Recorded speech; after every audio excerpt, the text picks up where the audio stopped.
Asap tebal yang menyelimuti langit Riau bukan sekedar kabut. Ia adalah tanda dari sebuah luka yang terus dibuka. Kebakaran hutan dan lahan yang hampir setiap tahun berulang. Pohon-pohon tumbang dan tanah menjadi kering, dan udara bersih menjadi racun. Bukan hanya satwa yang kehilangan habitat, tapi manusia pun kehilangan hak dasarnya, menghirup udara bersih. Bencana ini bukan semata-mata karena alam, ia terjadi karena ulah manusia, pembukaan lahan dengan cara membakar, praktik ekonomi yang mengabaikan keseimbangan lingkungan, dan lemahnya kesadaran akan pentingnya menjaga hutan sebagai sistem pendukung kehidupan.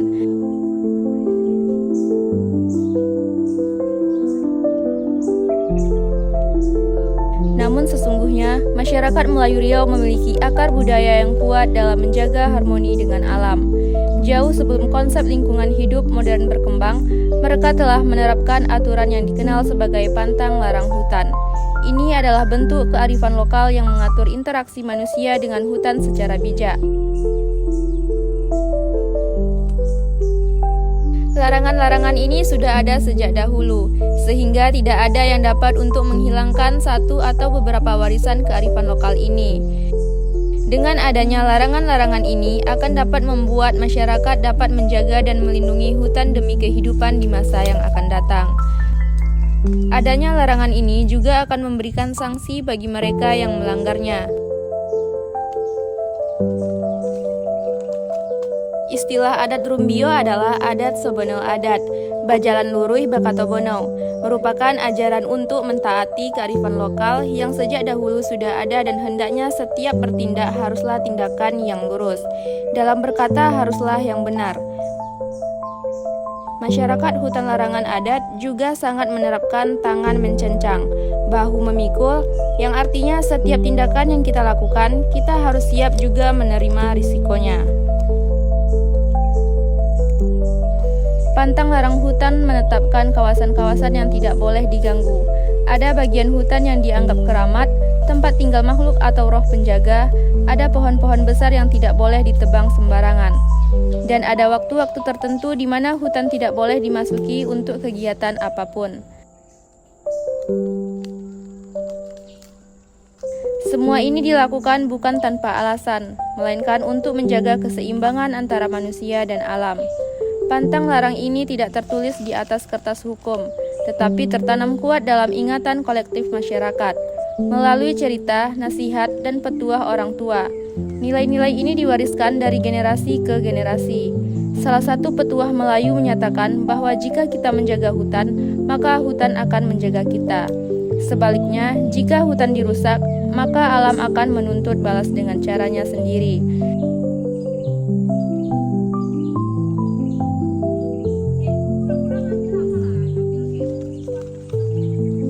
Kearifan lokal seperti ini adalah aset budaya dan ekologi yang sangat berharga. Ia lahir dari pengalaman panjang masyarakat hidup berdampingan dengan alam. Ia menunjukkan bahwa pelestarian lingkungan bukan hal baru bagi bangsa ini. Hanya saja seringkali kita melupakan nilai-nilai itu, tergantikan oleh kepentingan jangka pendek dan eksploitasi berlebihan.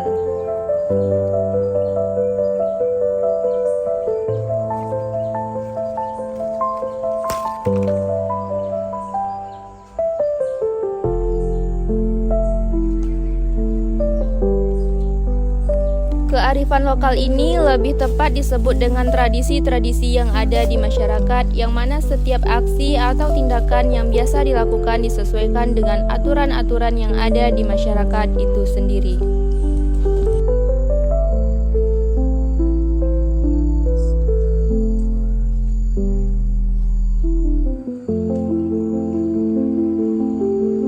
Saatnya kita kembali bertanya, apakah pembangunan yang kita kejar hari ini sepadan dengan alam yang kita korbankan?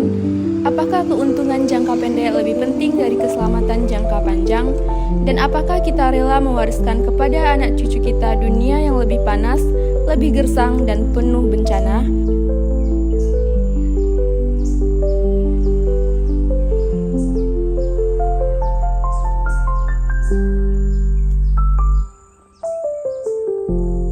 Menjaga hutan bukan lagi pilihan, ia adalah keharusan.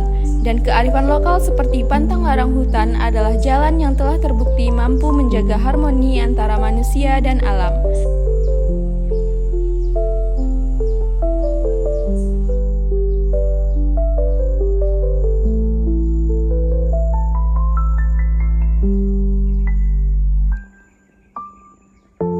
Maka, mari kita dengarkan kembali suara leluhur. Kita hidupkan kembali nilai-nilai kearifan lokal, dan kita ajarkan kepada generasi berikutnya bahwa hidup selaras dengan alam bukanlah kelemahan, melainkan kekuatan yang sesungguhnya.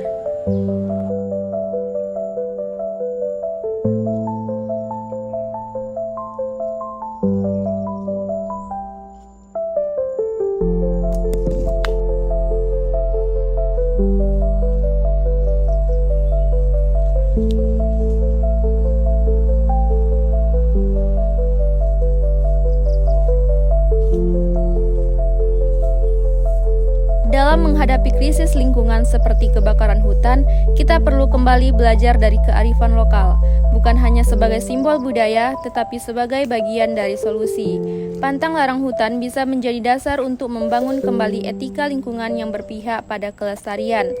Masyarakat adat, tokoh-tokoh lokal, dan generasi muda harus dilibatkan dalam pelestarian hutan. Nilai-nilai tradisi harus dihidupkan kembali dalam kebijakan dan praktik modern. Dan yang terpenting, kesadaran kolektif harus dibangun bahwa hutan bukan milik satu generasi saja, tetapi titipan untuk masa depan.